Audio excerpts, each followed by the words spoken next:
Hello and welcome to another installment of Liberty Nation Swamponomics videocast. I'm Andrew Moran, Ellen's economics correspondent.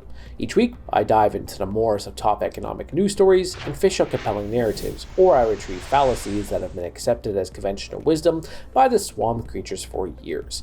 This week, Canada is melting the igloos in the red-hot real estate market. Housing industry observers are getting a chuckle out of a so-called micro studio that was listed on the Vancouver Craigslist page for $680 per month. The problem?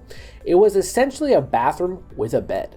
The 160 square foot oasis was marketed as an ideal space for a single individual who wants to live downtown at an affordable price and does not need much space. For outsiders, this is what the Canadian real estate market has become over the last decade, even during the coronavirus pandemic that temporarily shut down the strong housing market early last year. Suffice it to say, Canada's real estate market is on fire coast to coast, from Vancouver to Toronto to Montreal to Halifax. Every single major urban center is witnessing record-level sales activity and price growth. Even the small towns, cottage countries, and rural communities are posting record-setting numbers in this kind of environment. Bidding wars, blind bids, and bully offers are no longer confined to the nation's largest cities. These tactics are being found in the suburbs of British Columbia, Ontario, and Atlantic Canada. Still, it is a tale of two markets, somewhat. For example, the city of Toronto has had some unique open houses as of late.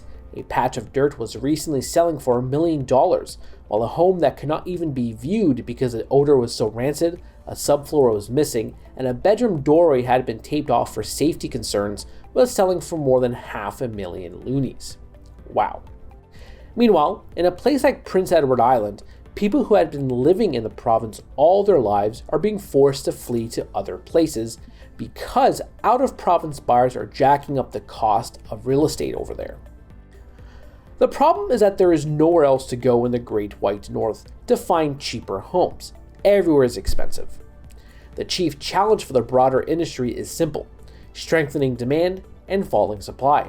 Moreover, near zero interest rates and evolving homebuyer trends are other factors contributing to the skyrocketing housing market.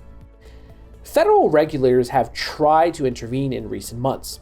Starting on June 1st, Canadian homebuyers began facing tougher mortgage stress test rules that will decrease the buying power of most borrowers. The move was announced by the nation's banking regulator in May in response to an overheated market.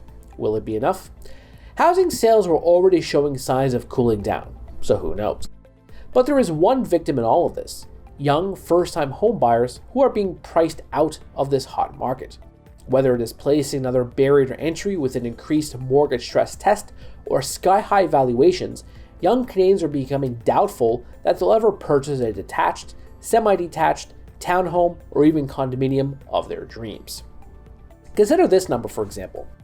It would take the median household 7.5 years to save just the minimum in the first quarter of 2021. This is more than 87% longer than the historic averages since 2000. By the time your typical household accumulates that down payment, prices will have risen and young families are still priced out of the housing market. At this stage of the game, there are only two options for millennials and potentially Generation Zers: be born to property-owning parents or continue being a renter for the rest of your life. In the end, you may have to sweep out your igloo and relocate to Nunavut. That's it for me this week. Please read my full Swamponomics column where I discuss President Joe Biden cracking down on big tech, rising food prices, and Russia's de-dollarization push. Thank you. Who are we? We are Americans that believe in liberty. We are a project of the nonprofit One Generation Away. We are patriots who apply the founding principles to the issues of today. And they keep moving the goalposts on us. We are educators and commentators who love America and the Constitution. Who are we? We are Liberty Nation.